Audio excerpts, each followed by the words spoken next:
नमस्कार। कुछ दिन पहले मैंने गली मोहल्ले के खेलों पर सीरीज बनाई थी। इन सीरीज को बनाने के पीछे मकसद क्या था? एक सिंपल सा मकसद तो ये था कि मैंने अपने बचपन की यादों को ताजा किया और दूसरा ये भी सोचना था कि अब बच्चे इन खेलों को क्यों नहीं खेलते। कमेंट सेक्शन में बहुत सारे लोगों के कमेंट्स ये आए कि हाँ, बहुत मजा आता था इन खेलों को खेलकर, लेकिन अब बच्चे इन खेलों को नहीं खेलते। तो क्या ये बच्चों का दोष है? नहीं, बच्चों पर ये दोष मढ़ना बिल्कुल ही नादानी हो गई। इसके पीछे बहुत सारे कारण हो सकते हैं। पहला तो ये कि अब गली मोहल्ले नहीं रहे। जो गली मोहल्ले हुआ करते थे, जिन बड़े बड़े मैदानों में हम लोग खेला करते थे, वो प्लॉट बन गए और उन प्लॉट्स पे मकान बन गए। जो सोसाइटीज के पार्क्स हैं, उसमें बच्चे खेल कूद नहीं सकते, क्योंकि खेलते तो मस्ती में थे। सोसाइटी के पार्क्स में बड़ी सख्त निर्देश होते हैं कि आप फूलों को नुकसान नहीं पहुंचाएंगे, क्यारियों को नुकसान नहीं पहुंचाएंगे, है ना। तो ये भी एक कारण हो सकता है कि बच्चों ने खेलना कूदना बंद कर दिया। लेकिन तीसरा कारण ये भी है कि बच्चे ही नहीं है मोहल्लों में, तो ये बच्चे कहाँ गए? ये बच्चे जो है ना, एक चक्कर में फंस गए हैं। उसने स्कूल जाना है, स्कूल के बाद उसने ट्यूशन पढ़नी है, ट्यूशन के बाद उसने होमवर्क करना है, होमवर्क के बाद फिर वो मोबाइल चलाना है उसने। अब देखिए, बच्चा बहुत बिजी हो गया है, लेकिन बचपन तो उसका खो गया है ना। ये भी मैंने अपने एक वीडियो में कहा था कि बच्चों का बचपन कहीं खो गया है, क्योंकि बचपन का दूसरा नाम क्या है? उल्लास, मस्ती। मस्ती कहीं बच्चों के जीवन से चली गई है, जो कि बहुत जरूरी है। उस स्टेज में बहुत ज्यादा जरूरी है वो, क्योंकि उसकी फिजिकल और मेंटल ग्रोथ के लिए इन सब चीजों का एक जिसको कहते हैं ना, बैलेंस होना बहुत ज्यादा जरूरी है। अब देखिए, एज पेरेंट्स हमारे सेंटर में कौन होता है? बच्चा। और हम सब ये चाहते हैं कि हमारा बच्चा जो है वो फिजिकली, मेंटली, इमोशनली और साइकोलॉजिकली बढ़िया रहे। अब इन सब चीजों के लिए उसका एक, जिसको कहते हैं ना, एक टोटलिटी में उसकी जो एक ग्रूमिंग है वो होनी बहुत ज्यादा जरूरी है। पढ़ाई लिखाई के लिए तो वो स्कूल जा रहा है, ट्यूशन जा रहा है, सब कुछ कर रहा है, लेकिन एक फिजिकल स्ट्रेंथ के लिए वो क्या कर रहा है? अगर वो कुछ नहीं कर पाता तो वो बड़ा होकर जिम ज्वाइन करता है। जिम कल्चर आजकल क्यों इतना पॉपुलर हो गया है?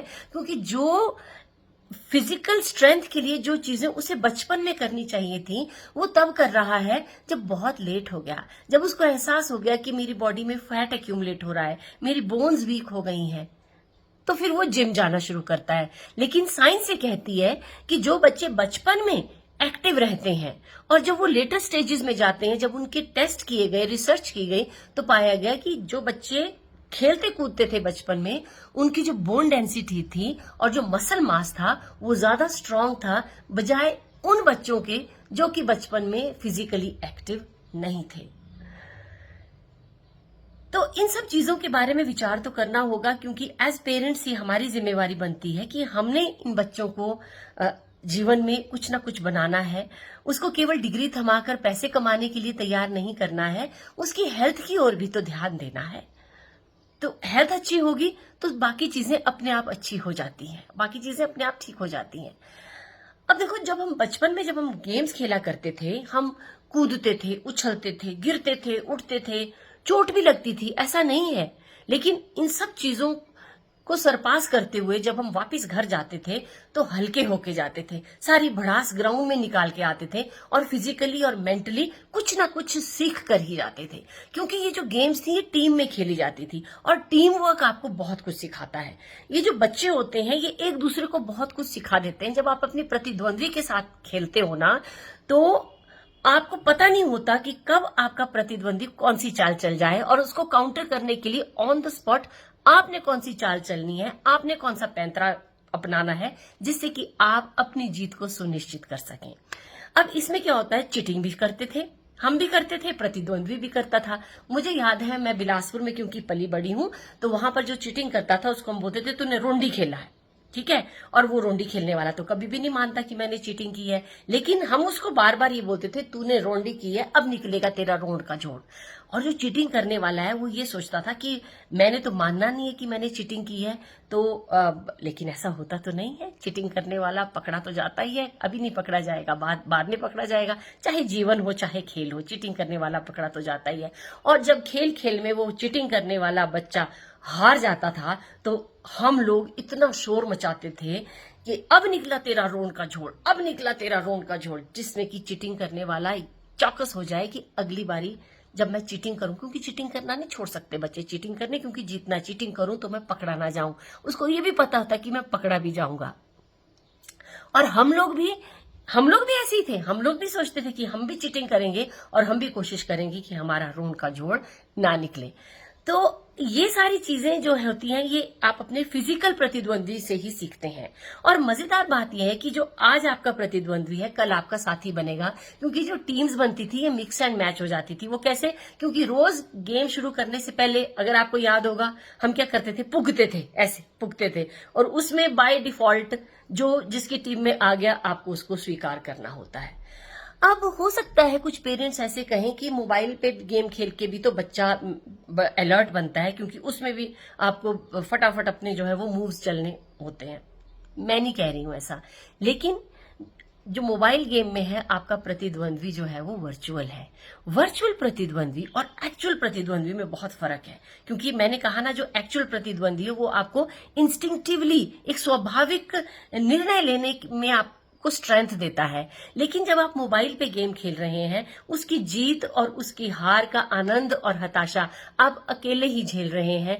आपका मन है तो आप उस फोन को साइड में रख दोगे, लेकिन जब आप बच्चों के साथ खेल रहे हो, मोहल्ले में खेल रहे हो, अपने साथियों के साथ खेल रहे हो, आप गेम ऐसे बीच में छोड़ के नहीं जा सकते हैं, क्योंकि अगर आप गए हैं तो हो सकता है कि आपको अगले दिन रिजेक्शन का सामना भी करना पड़ सके।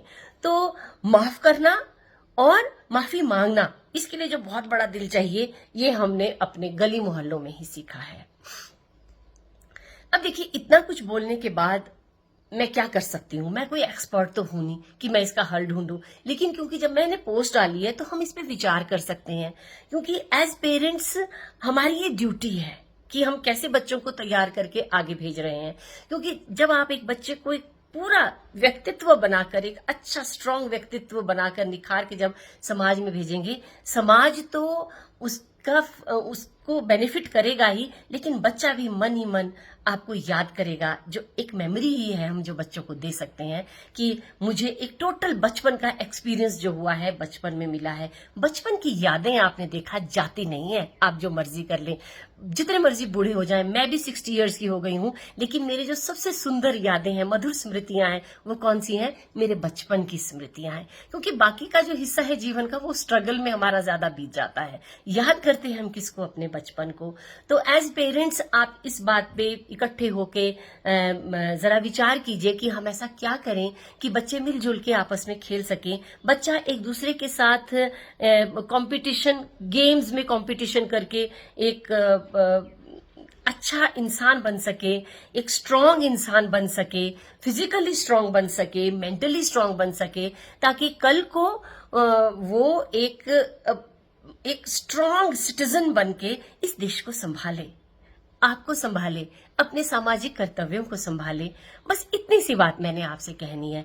अगर मेरी बात किसी को बुरी लगी हो तो मैं आई रिग्रेट फॉर दैट, मैं उसके लिए सॉरी फील करती हूँ।